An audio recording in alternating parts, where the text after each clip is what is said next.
Good evening, everyone. It is almost 7 o'clock at night, and I am going to explain today Intro 1096. We got several phone calls this afternoon regarding our bill because Henry Garrido, this guy behind me, is telling union leaders and their members that they have to call the city council and stress to them not to get onto Intro 1096.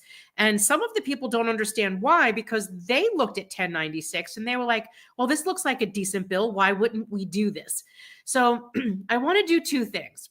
One, I want to explain the bill. And I also want to explain, which would debunk his other comment, that the bill isn't funded. So I've already explained how the bill doesn't violate collective bargaining, and neither do we, because we're retired. We're not in unions. We're not in your bargaining units. Nothing that we do would interfere in a union. So I want to show you the bill and then explain it to you from there. Okay. So this is Intro 1096. At the top right now, it tells you who the few people that are on it. It's Council Members Marte and Holden, who introduced the bill, Council Member Lee, Krishnan, Botcher, Palladino, Marmorato, Vernikov, and Areola. Okay, so we have like 9 people on the bill. It states a local law to amend the administrative code. And which code is that? 12-126, of course, amending the administrative code of the City of New York in relation to protecting the vested health insurance coverage and contributions of retired employees of the City of New York. Be it enacted by the City Council as follows. Section 1. Declaration of legislative findings and intent. So everything we're going to read here, this isn't the law, but this is an explanation of the law. And then once we get to the next page and I show you the law, I'm going to tell you what the law is. And then I'm going to go back and show you where it belongs in the administrative code. It is the policy of the City of New York and this council to preserve traditional Medicare and the choice of a Medicare supplemental plan and not diminish healthcare benefits. The council states that it is critical to protect the vested health insurance coverage and the contributions of city retirees against any diminishment in order to ensure full access to health care and to minimize the need for emergency room and Medicaid expenditures. The council also recognizes that city retirees earned and paid for their benefits and were made promises during their employment, including in summary program descriptions of what benefits they would be provided during their retirement. Now, that's to explain, as I was just explaining this afternoon, a summary program description book is given to every employee every October when it's open enrollment time. You can go and change plans if you want to, add dependents to your plan, drop a dependent. But every October, that book comes out. It used to come in hard copy, and I believe now it's just basically digital. But it is a PDF. It's currently on the OLR website. You are free to go look at it today. It's still up there every year. It explains every plan that's there, the benefits of those plans, the procedures of your healthcare benefits, when you vest, what happens when you die. Everything is there. And this book has been known as a legal document by the courts, and it governs your healthcare program. Let's see. Where was I? The council further finds that eligibility for retiree health coverage is provided pursuant to the terms of Section 12-126 of the Administrative Code of the City of New York and the summary program descriptions. And that's accurate. City health plans were legislated by the City Council in 1967 at the request of Mayor John Lindsay. Lindsay said, listen, Medicare just passed and I want to give it to employees and retirees. So by personnel order, he gave it to employees, but he couldn't do the same he couldn't do the same for retirees by a personnel order. He actually had to pass a law. So he went to council members Mario Marola and Edmund Farrell, and Mario later became the district attorney for the Bronx, and asked him, hey, listen, would you do bill for these retirees? I want to give them Medicare. And so the theory was that he would provide them with Medicare that would pay the first 80%. The city would then save money because they're paying this last 20% that Medicare didn't cover. And it would be a savings to the city. It would give retirees the benefit of a federal public health benefit. and everyone would be happy. And they were. And the benefits that the city would provide wouldn't be duplicated by Medicare, meaning it would only cover that last 20% that Medicare didn't cover, which was great. And at the time in 1967, when Medicare came about, the Medicare cost was only $3. Today, the base plan is only $175. So whenever you hear this knucklehead start saying that retirees cost a lot of money, Medicare retirees are the least expensive cost to the city of New York. Not only is their Medicare plan $175 today, their supplemental plan is roughly about $200 and change. So it is not a great expense. Who is? Active workers, under 65 retirees, because both are still on the full active worker plan, okay?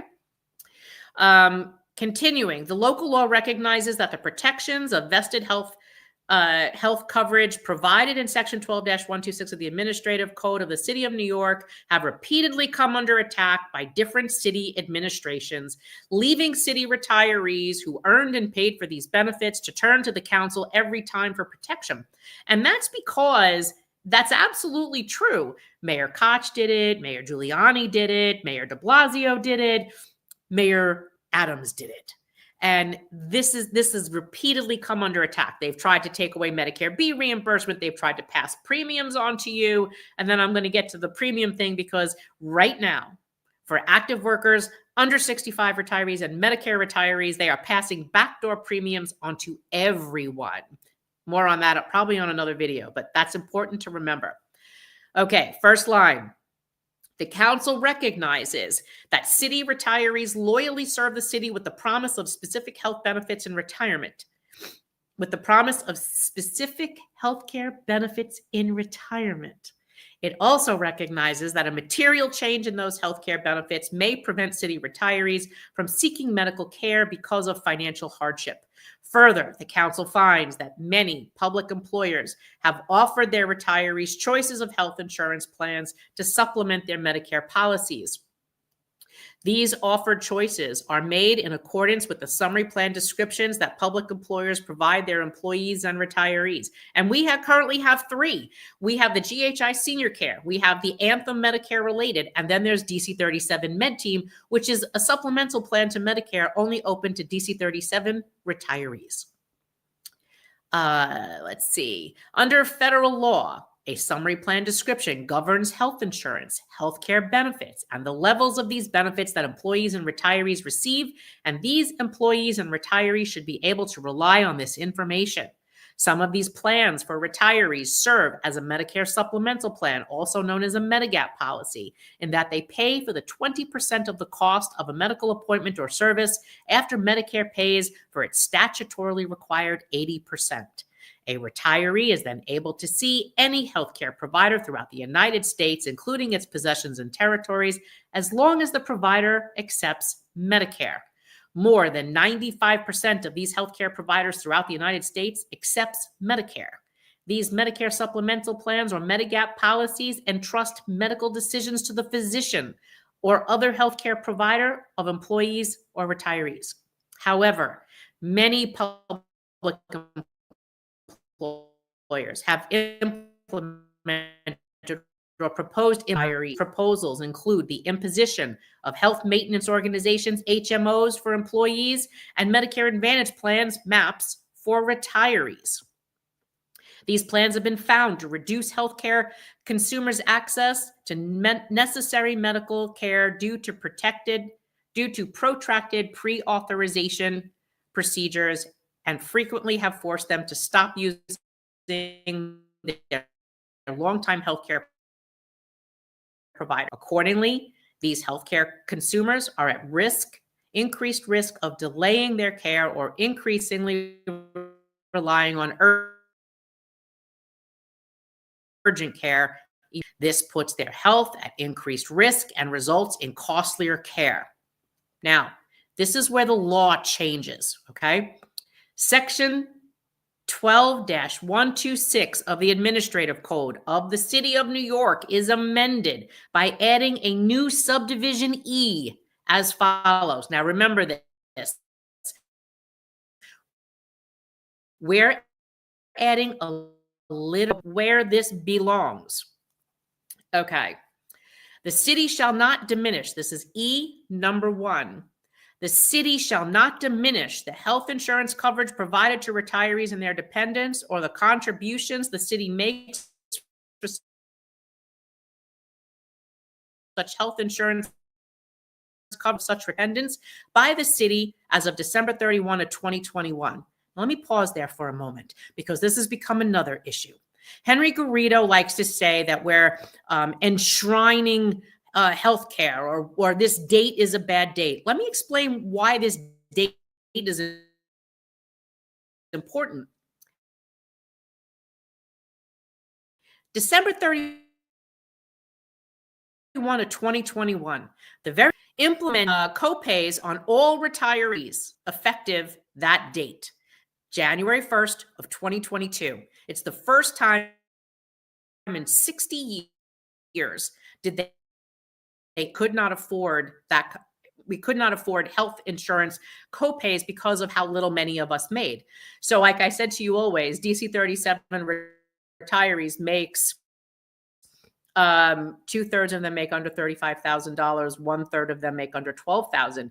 Saddling them with copays is disastrous because it's like a car payment to people who are in their 70s, 80s, 90s who don't make a lot of money. So the date is important because what have they been doing? A copay or a deductible is a backdoor premium. And now I've said this twice. What does that mean? The code prevents them from passing premium on to you. So every time you hear a union leader say, your healthcare is still premium free, quality healthcare. No, it's not real. What they are doing is passing premium on to you in the form of a copay or a deductible and watering down your healthcare for raises. They've been doing this for decades. We're going to get into that a little bit more, but I don't want to get too conflated with these issues because it'll confuse everyone to death. Let's go to number 2. It says, for the purposes of this subdivision, the term diminish shall mean to cause any change in healthcare offered that could potentially make it harder for city retirees residing anywhere in the United States, including its territories and possessions, to access their healthcare than before such change was made.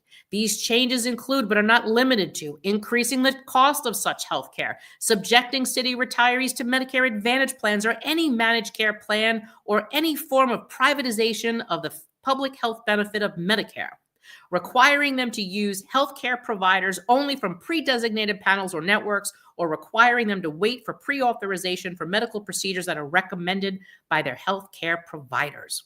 And lastly, number 3 says this local law takes effect immediately and is retroactive and deemed to have been ineffective December 31 of 2021. Now, that is the entirety of this bill. That's it. Now, there is nothing in there that sounds horrible. Nothing. So I don't understand why everyone is freaking out about this. This bill covers everybody, everyone that would be Medicare eligible. Hey guys, I'm sorry, I'm cracking up. I'm not quite sure what that's about. But this legislation protects every Medicare eligible retiree's benefits. There is nothing in this bill that would create a problem. Now, let me show you where that little letter E actually goes in the law. Okay. So, scroll up to the top, if this lets me.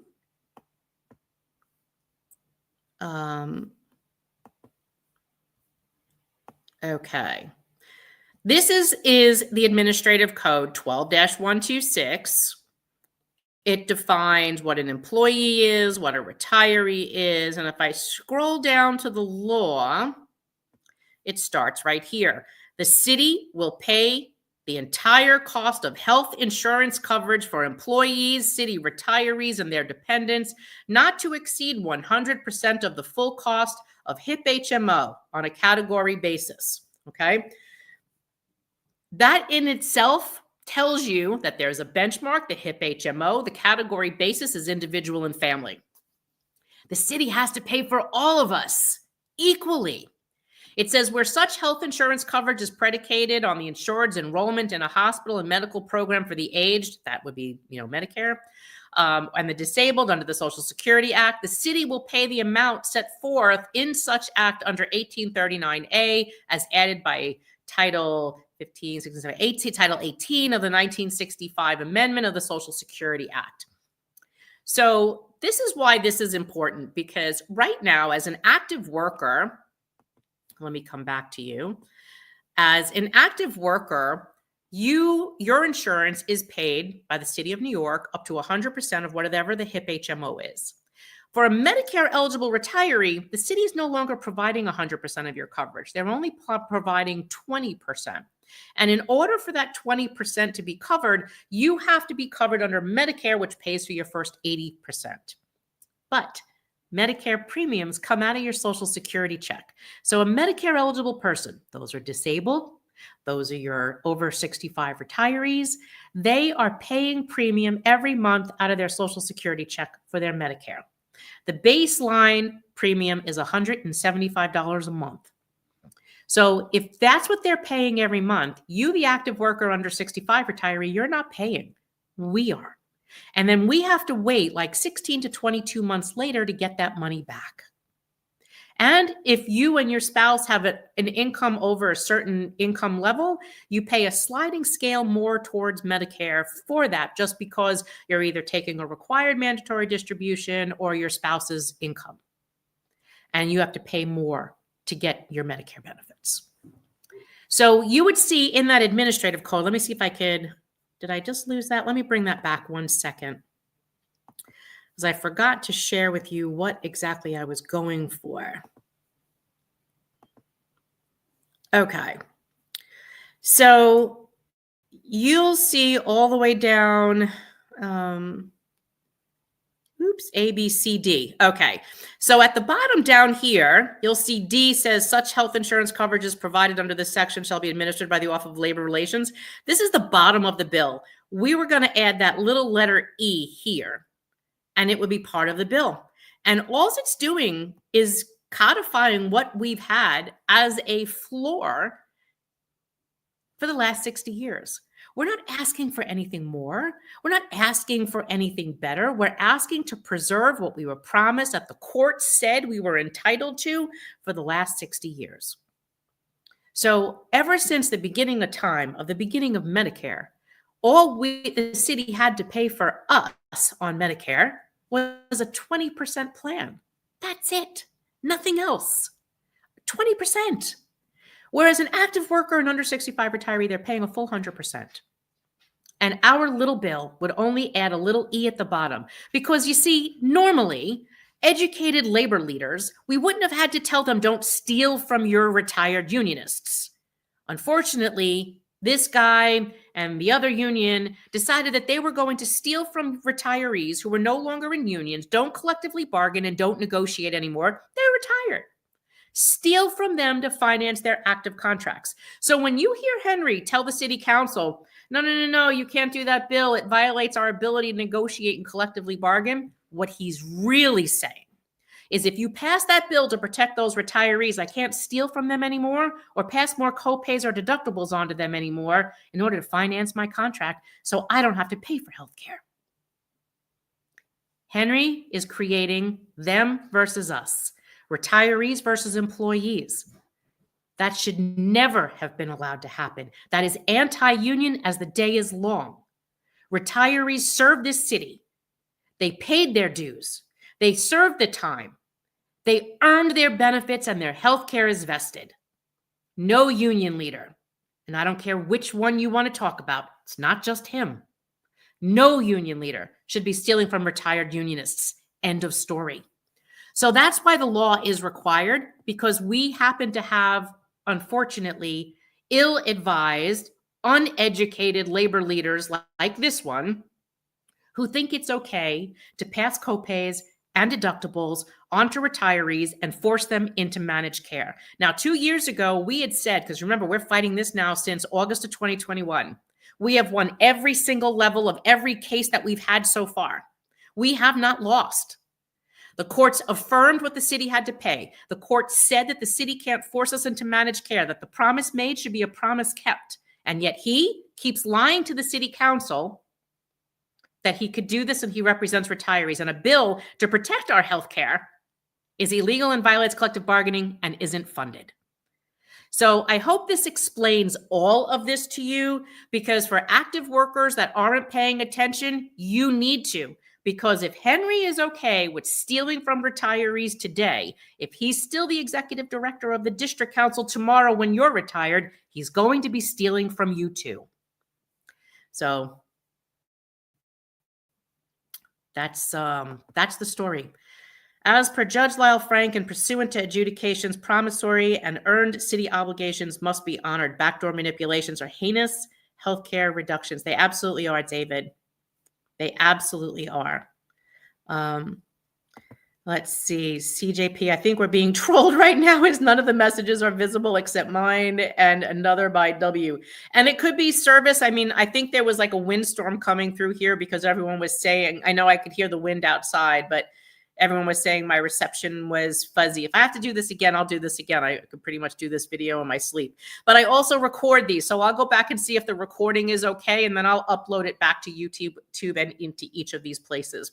So I hope that helps everyone understand. And active workers, please share this with unions. Please share this with your friends. Share this with your colleagues, your active workers. Put this on your active worker social media pages. Send this to your city council members. This is important because they need to listen. So that's extremely important because this is your future. Why don't you care? This active is paying attention and spreading your words daily. Well, thank you. Why don't you care? Super important. This is your future. Henry Garrido's got to go.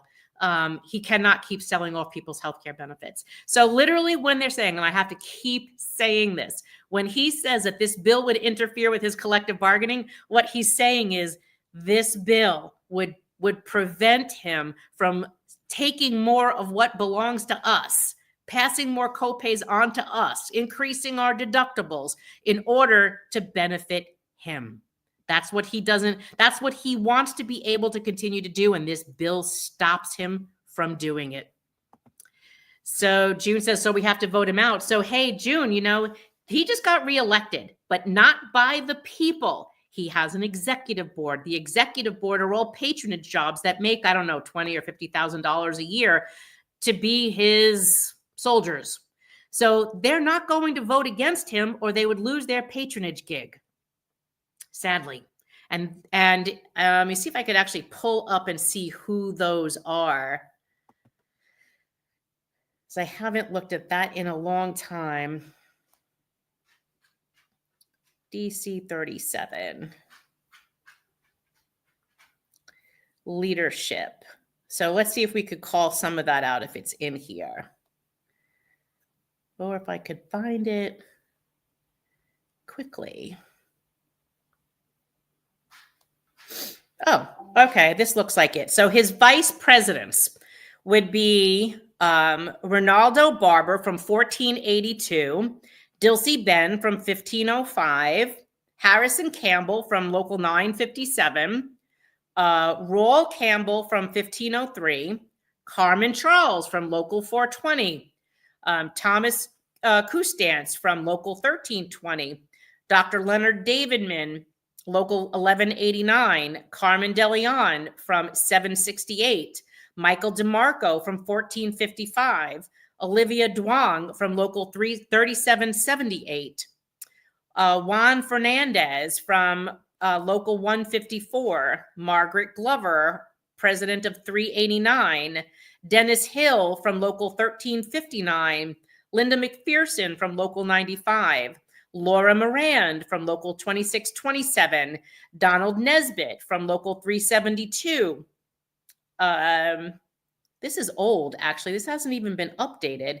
Leonard Paul from Local 374, Joe Pulio from Local 983, Magali Rosario from Local 1655, Michael Troman from Local 375, Vinnie Variali from Local 3621, and Anthony Wells from Local 371.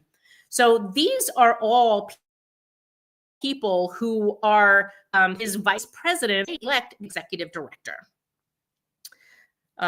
Christine says, such a shameful message from a man representing a powerful New York union. Yep, I agree with you.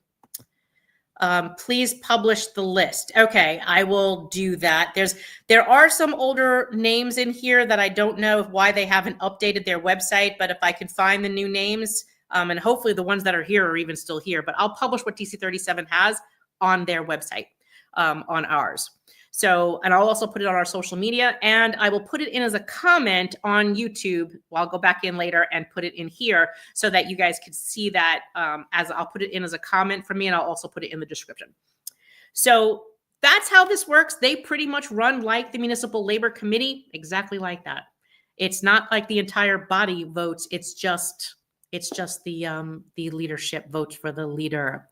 So that's a great explanation for you. I hope that explains the bill, the administrative code, and why it's not illegal, why it doesn't violate collective bargaining, and how it is funded, because literally we're codifying what's already in place.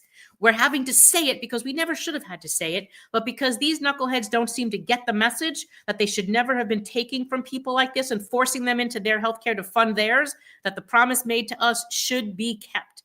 That we relied on it, as the judge said in our estoppel case, that we relied on this, and has it been, if it was changed, that this would harm us. So pass on that message. Any questions, please let me know in the chat, or email us at the org at retirees@nycretirees.org. So I appreciate you guys listening. Thanks for the great information. Keep up the great work. Thanks, Joe. I appreciate it. Have a great night, everyone, and please share this message, because the bill is funded. It doesn't violate collective bargaining. As long as it's under the administrative code, it is only preserving what's been there for 60 years. It just doesn't allow them to take it away. That's it. And they shouldn't be taking it away, because we're no longer active. We're no longer negotiating. We no longer bargain. Have a great night, everyone. Take it easy. Don't speak what you don't understand. The truth is not in your command. Don't shout about what you think is fake. The decision isn't yours to make. Don't lie about the way things are. Tall tales will take you very far. Don't scoff when they say it's the end. In this life, you know you can't pretend. The days pass by.